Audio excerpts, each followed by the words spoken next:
Olá, bom dia a todos e graças a Deus mais um dia em que Deus nos deu a oportunidade de viver. Só por isso já devíamos dar louvores e graças ao nosso Deus. Obrigado por estar comigo nesta manhã, obrigado por me acompanharem a cada programa e espero que sejam abençoados. Obrigada a todos que me acompanham pelo ITV e também nas redes sociais. E no programa anterior falei sobre a mente, campo de batalha, e hoje quero dar um seguimento a esse tema, falando sobre o que é uma fortaleza. Mas antes disso, eu falei sobre os pensamentos, mas deixe-me também, de alguma forma, falar acerca também do poder que há nas nossas palavras e do poder das palavras que ouvimos. Nós temos que estar tão atentos ao que falamos como àquilo que ouvimos. Tanto o que falamos como o que ouvimos pode realmente produzir em nós um efeito negativo ou positivo, edificador ou destruidor. E por isso temos de estar atentos para perceber de que procedência vêm essas palavras. A Bíblia diz que toda a palavra, diz a tua maneira de falar seja sim, sim, não, não. Tudo o que procede daí é de procedência maligna. Veja, Jesus é muito radical, digo eu, no sentido de que às vezes pensamos que há aqui um espaço para a neutralidade, mas não. É o sim, sim e não, não. Portanto, às vezes já ouvimos palavras que são muito negativas acerca de assuntos e até quando de alguma forma até falhamos, se não tivermos uma pessoa que nos encoraje, não estou a dizer que nos encoraje a fazer as coisas erradas, não é isso, mas que nos levante a sair do lugar de frustração, porque quando nós erramos, de alguma forma nos sentimos frustrados, principalmente quando sentimos que erramos, que falhamos. E podemos cair até na solidão de estarmos sós com o nosso problema. E se não tivermos pessoas que estejam ao nosso lado para nos levantar, e se apenas disserem palavras vazias, palavras que elas são vazias em si mesmo, mas elas são poderosas no sentido de que não nos afirmam, não nos valorizam, e há palavras que são destruidoras mesmo. Então nós, como filhos de Deus, não devemos permitir, primeiramente, que essas palavras nos afetem ao ponto de ficarmos ofendidos. E então, sim, então é que nós não vamos mesmo vencer.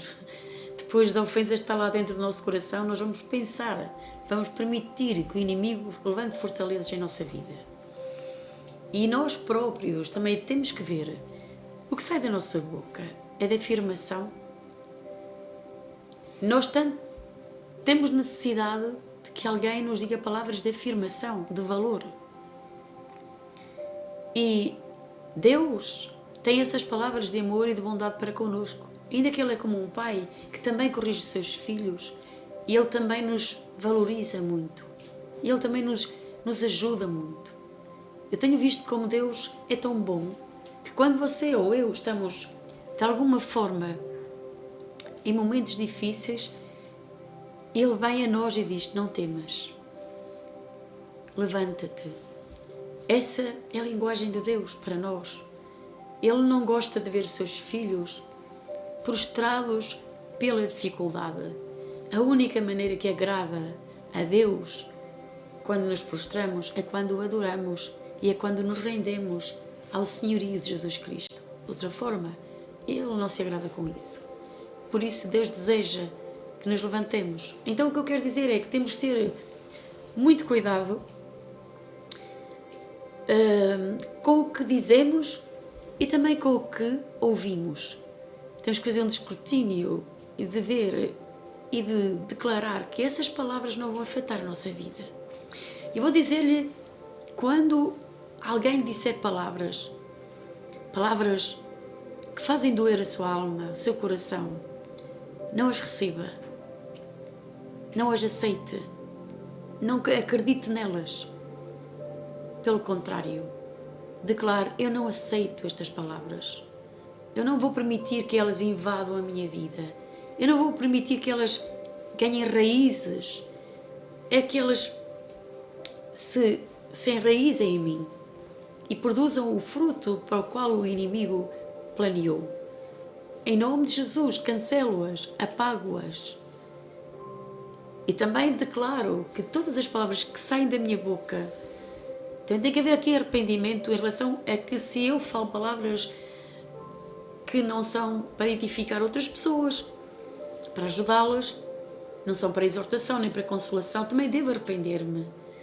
Não só para mim mesmo, porque às vezes nós próprios somos os primeiros a amaldiçoar-nos a nós próprios, com as palavras que saem da nossa boca, principalmente quando sentimos culpa ou fracassamos ou não atingimos os objetivos que nós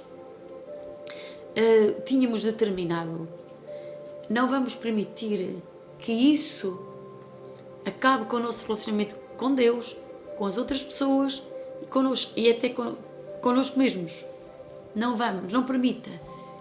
Falhar, como se costuma dizer, é humano, mas também é ser humilde quando nós dizemos: não está certo, não quero mais ser assim. E quando a humildade, a Bíblia diz, aquilo que se humilha, Deus dá a graça ao que se humilha.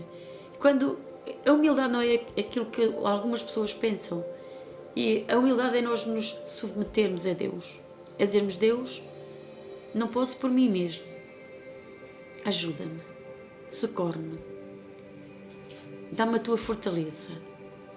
E nos humilhamos debaixo da sua potente mão e no seu tempo, porque é o tempo de Deus, Ele vai exaltar-nos. Então, o que é uma fortaleza? Uma fortaleza é um padrão de pensamentos que se estabelece na nossa mente por causa de uma mentira que cremos do diabo. Vou dar um exemplo. Eu sinto vergonha de alguma coisa. É uma fortaleza atrás da qual se oculta a maioria dos pecados. Parece impossível, mas é. Quando uma pessoa cai, o diabo aponta logo dizendo: não tens vergonha? Você nunca ouviu essa palavra? Não tens vergonha daquilo que tens feito? Portanto, veja que é logo a primeira situação a ficar envergonhado. Se uma pessoa não conhece a sua identidade como filho, ficará presa pelo inimigo. Ou seja, isto não quer dizer que uma pessoa não sinta tristeza porque falhou ou porque pecou, mas não deve ficar refém, porque a vergonha também nos impede o relacionamento com Deus. E esse é o objetivo do diabo. Não tens vergonha do que fizestes? O diabo tanto induz ou seduz o homem ao pecado, como depois logo em seguida o condena. Então, não permita que a vergonha mantenha a sua vida refém, presa pelo inimigo. Outra fortaleza que o inimigo começa a colocar na vida das pessoas é que o amor ganha-se. Ou seja, outra fortaleza comum é que é o que mostrou o filho pródigo, não o filho pródigo, mas o irmão mais velho do filho pródigo, quando disse ao pai: eu sempre me portei bem, porque é que o meu pai ama mais aquele que se portou mal. Portanto, o irmão mais velho estava indignado porque o seu irmão mais novo tinha gasto tudo, tinha vivido de uma maneira pervertida, mas num dado momento da sua vida ele voltou para o pai com um coração completamente arrependido e com um coração totalmente humilhado diante de Deus. Ele voltou ao pai e diz que o filho mais velho disse: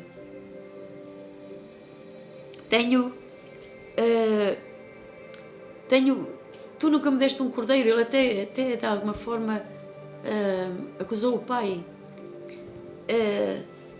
Ele não suportou o facto do pai ter feito aquela festa, aquele banquete, porque o seu irmão tinha chegado. E na sua mente, o que é que estava na sua mente? Tenho que ganhar o amor do meu pai. No entanto, o pai respondeu desta forma: tudo o que é meu é teu. porque é que não tomas posse? Ou seja, aquela pergunta, ou aquela indagação, digamos assim, não tinha razão de ser, porque o pai tinha disponibilizado tudo para o seu filho. Tudo quanto era dele também. Ele teria tomado posse daquilo que Deus já, ou melhor que o seu pai, lhe tinha dado a oportunidade de desfrutar. Portanto, o facto dele agir daquela forma é que talvez ele pensasse, porque ele fazia coisas boas, ganhava o amor de seu pai. Mas o pai já o amava, quer ele fizesse coisas boas, quer não fizesse coisas boas. O pai amou o seu irmão mais novo, apesar de ele ter feito o que fez. Mas, uma vez que ele voltou para ele, arrependido, o pai recebeu, porque já o amava. Então isto é também uma arma do diabo. Deus não olha para mim, nem pensa em usar-me. Isso é outra coisa que outras pessoas pensam. Outra mentira que o diabo diz às pessoas: tu não vales nada, Deus não te vai usar a ti, vai usar aquele, mas porque tu não tens qualidades. Mas não é nada disso. Isso é uma mentira do diabo. O diabo estabelece fortalezas na forma como Deus nos vê e forma padrões de rejeição, autocompaixão, passividade e conformismo. Eu não valho nada. Portanto, esse instrumento que o diabo usa é exatamente para roubar-nos todo o amor e a graça de Deus nas nossas vidas. Na verdade, não é pela nossa força. Nós já somos amados. A Bíblia diz, nós o amamos a Ele porque Ele nos amou primeiro. Ou seja, não procedeu de mim. O início do meu relacionamento com Deus, do nosso relacionamento com Deus, do amor com Deus, do amar a Deus, não iniciou em nós. Originou-se em Deus. Ele nos amou e Ele nos ama. E isso é importante. Não se originou em nós. Não, Ele originou-se em Deus. A Bíblia diz, nós o amamos a Ele porque Ele nos amou primeiro. Ou seja, se Ele não nos tivesse amado, nós nunca o amaríamos. Mas o amor se originou em Deus. Se origina em Deus, de tal maneira que Deus enviou o seu único Filho para que todo aquele que nele crê não pereça, mas tenha a vida eterna. Isto temos de crê-lo pela fé. E na verdade, Deus manifestou esse amor. Não ficou só por palavras, Ele manifestou esse amor através do seu Filho, que Ele ama e amava e amou sempre e ama. Mas manifestou a nós. E hoje podemos desfrutar do amor de Deus. Ele nos ama a nós. Portanto, nós não vamos impressionar a Deus por aquilo que fazemos. Mas nós é que devemos ficar impressionados, é como Ele nos ama, não é? Mas Ele nos ama. Não precisamos de impressioná-lo. Poderá-me-á dizer, então eu não devo fazer coisas que agradem a Deus? Claro, irmão. A Bíblia diz que aquele que o ama também guardará os seus mandamentos. Note, se eu amo a Deus, evidentemente que vou fazer coisas para agradar-lhe. Vou guardar os seus mandamentos. Se eu não amo a Deus, é uma prova. Ou melhor, se eu não obedeço a Deus, se eu não guardo a sua palavra, se eu não guardo os seus mandamentos, disse Jesus, é uma prova de que eu não amo a Deus. Do resultado do meu amor por Ele. Primeiramente, o amor inicia-se em Deus e é derramado em nosso coração. E nós o amamos. E como o efeito desse amor provoca em mim o desejo de agradar-lhe, de amá-lo, de obedecer-lhe. E isso cria um relacionamento baseado no amor, na fé e no poder da palavra de Deus e do Senhor. Amém? Como ser livre de uma fortaleza? Identifica a mentira do diabo. Tudo o que contradiz a palavra de Deus é uma mentira do diabo. Por exemplo, a rejeição, a dor, a angústia, a vergonha, a culpa, a acusação, morte, destruição, a enfermidade. Nada disso é a vontade de Deus. Eu repito, não é a vontade de Deus que eu e você, que nós sejamos rejeitados ou que sintamos rejeição, dor, angústia, culpa, acusação, morte, destruição, enfermidade, nada disso é a vontade de Deus. Já ouviu algumas pessoas dizer, bem, eu tenho esta enfermidade, é a vontade de Deus? Não, não é a vontade de Deus. Não é a vontade de Deus. A vontade de Deus é curar-nos, a vontade de Deus é que sejamos saudáveis. Porque Deus não se contradiz. Deus diz, eu sou o Senhor que te sara. Por isso, e porquê é que estamos enfermos? Por muitas outras coisas, que agora não terei tempo para explicar aqui. Mas a enfermidade vem ao ser humano. Também por nosso descuido do nosso corpo, muitas coisas que fazemos que o prejudicam. E por muitas outras coisas.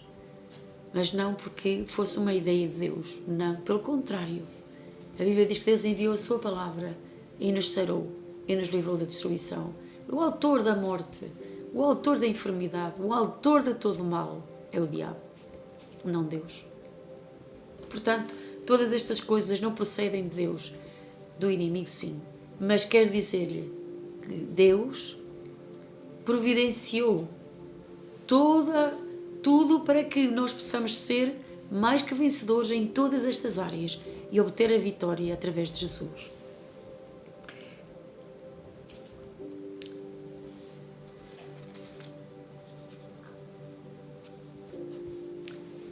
Então devemos ser disciplinados da maneira como pensamos.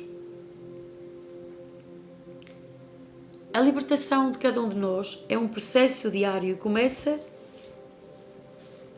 a fortalecer a forma de nós vencermos o inimigo, é fortalecer a nossa mente e tirar a autoridade do inimigo. A Bíblia diz, destruindo todo o conselho e toda a altivez que se levanta contra o conhecimento de Deus, levando cativo todo o entendimento e obediência a Cristo. Então confessa a palavra de Deus sobre as situações específicas de que esteja a necessitar. E diante de qualquer problema, seja falta de perdão, enfermidade, pobreza ou medo, procure o que a Bíblia diz acerca disso e decrete-o para a sua vida. Como mantemos uma mente positiva e focada na vitória? Para manter uma mente positiva e focada na vitória, devemos ter fé. Diz assim, porque tudo o que é nascido de Deus vence o mundo. E esta é a vitória que vence o mundo, a nossa fé. Toda a pessoa tem uma chamada, toda a pessoa que nasce nesta terra tem um propósito de Deus para cumprir durante a sua vida. Mas para cumpri-lo, devemos entrar na dimensão da fé. Ao fazê-lo, ao entrarmos na dimensão da fé, passamos de uma pessoa comum, ou melhor, passamos do comum e ordinário ao extraordinário e poderoso Deus que está operando em nossas vidas. Entretanto, devemos entrar na perfeita vontade de Deus e a sua vida vai adquirir um sentido que transpassa gerações. Então devemos usar a nossa fé. Todos nós temos uma medida de fé. E a fé, como é que ela chega ao nosso coração? Por ouvir e ouvir a palavra de Deus. Ter fé é como ter uma mina de ouro. Pois Deus depositou dentro de cada um de nós uma grande quantidade de tesouros que devemos ir descobrindo, explorando e tomando posse através da fé. Ou seja, há muitas coisas maravilhosas e poderosas que podemos obter através da fé. E o inimigo procura roubar o território que nós já conquistamos, enviando pensamentos ou formando fortalezas para impedir que o poder de Deus, ou para impedir uma fortaleza, para impedir que o poder de Deus e a graça de Deus e os pensamentos de Deus tomem a nossa vida. Devemos, pois, como diz a palavra de Deus, destruir todo o conselho, todo o raciocínio, toda a altivez, tudo o que se levanta contra o conhecimento de Deus. Devemos derrubá-lo a cada dia. Devemos levar a nossa mente cativa em obediência a Cristo. Dizer à nossa mente, em nome de Jesus, eu proclamo hoje que a minha mente é levada cativa em obediência à palavra de Deus. Ou seja, Eu vou pensar em conformidade. Eu vou pensar alinhada com a palavra de Deus. Eu não vou permitir que o inimigo encha o meu pensamento de pensamentos venenosos, de pensamentos de enfermidade, de pensamentos de pobreza, de pensamentos de vingança, de pensamentos de angústia, de medo. Não. Todos esses pensamentos devem ser levados, devem ser derrubados, destruídos. Toda a fortaleza que o inimigo já ergueu deve ser destruída pela fé. E nós temos essa fé. A fé que vence o mundo, que vence esses pensamentos, que vence essas fortalezas. Nós temos a fé. Jesus é o nome acima de todo nome.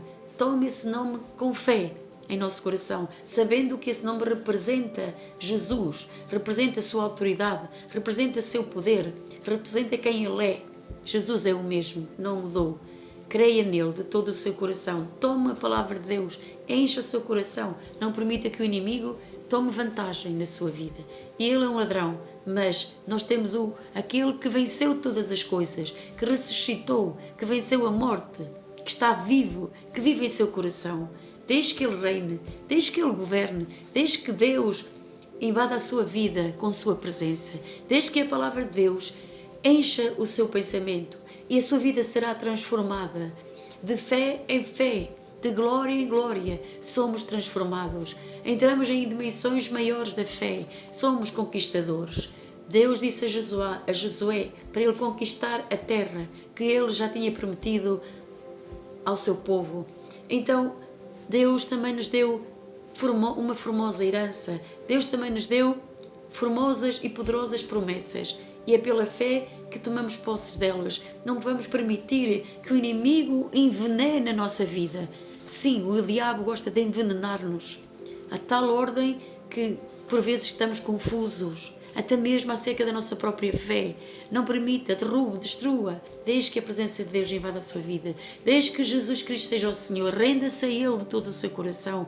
Deixe que o Espírito Santo seja o seu conselheiro. Deixe que a palavra de Deus seja o seu guia. Deixe o Espírito Santo guiá-lo através da palavra ou da forma como Ele quiser. Mas sempre o Espírito Santo tomará a palavra. Ele nunca o irá levar por um caminho fora da palavra de Deus. Ele sempre o conduz de acordo, alinhado com a palavra de Deus. Deixe Ele conduzir a sua vida. Deixe que Ele ilumine o seu caminho. Seja um companheiro do Espírito Santo. Ou melhor, seja um com Deus. Caminhe em unidade com o Espírito Santo. E eu lhe garanto que você será uma pessoa abençoada, será uma pessoa feliz.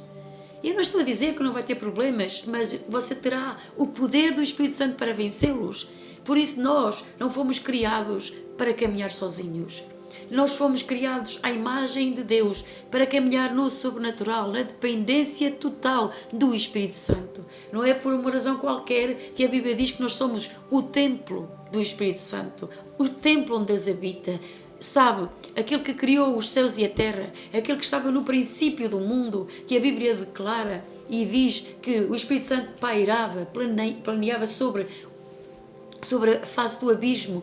Antes de Deus ter ordenado a palavra, primeiro chegou o Espírito Santo. O Espírito Santo já está na sua vida e Ele veio à sua vida quando você aceitou Cristo como Senhor e seu Salvador. Deixe que Ele agora governe a sua vida. Deixe que Ele tome cada um dos seus cuidados. Entregue todo o jugo, ou melhor, todos os fardos, todo o fardo pesado da sua vida, todo o fardo que você já não pode carregar. Dê esses fardos, dê os fardos a Jesus. Deus a Ele. Ele é suficientemente poderoso para tomá-los.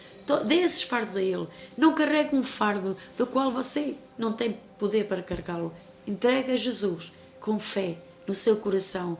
Deixe Ele tomar esses fardos. E eu creio de todo o meu coração, se você fizer isso, e hoje, agora mesmo, se Jesus toma os meus fardos, toma os meus pensamentos, eu derrubo os meus pensamentos no teu santo nome, Jesus, os pensamentos maus, os pensamentos de depressão, de rejeição. Talvez tenha sido mesmo rejeitado ou rejeitada. Mesmo assim, lembre-se, Deus o Pai já o aceitou através do seu Filho. Você é um filho amado, amado de Deus, você é amado, você tem um provedor, você tem um sarador, você tem alguém que é um libertador, que é um ajudador, que é o seu socorro, que é o nosso auxílio. Assim, nesta manhã, quero deixá-lo com esta palavra, que levante o seu coração, levante o seu ânimo, olhe para o céu, olhe para Jesus, que é de lá que vem o seu socorro, é de lá que vem a sua força, é de lá que vem o seu auxílio neste dia, e que seja abençoado em nome de Jesus. Despeço-me de si, querendo e acreditando que esta palavra está certamente a trazer vitória e vida e rompimento à sua vida. Deus o abençoe muitíssimo. Há poder nas nossas palavras. As palavras são sementes que podem produzir vida ou morte. Por isso, não fale enfermidade, nem pobreza, nem problema. Fale saúde, prosperidade. Fale solução. Através do novo livro da pastora Jena Ferreira, vai poder aprender a orar segundo a Bíblia, decretando a cada dia algo poderoso que transformará a sua vida. Fale as promessas de Deus. Declare-as para a sua vida e para a sua família. Como filhos de Deus, andamos por fé e não por vista. A palavra que transforma vidas vai ajudá-lo a falar acima das circunstâncias contrárias que, por vezes, parecem montanhas que não podemos mover. Mas se terminamos a elevar-nos acima das circunstâncias e olhar para Jesus, falar a sua palavra e as suas promessas, podemos experimentar o poder milagroso do nosso Deus. A palavra que transforma vidas. Adquira hoje através de www.tuiu.pt. Não perca esta oportunidade.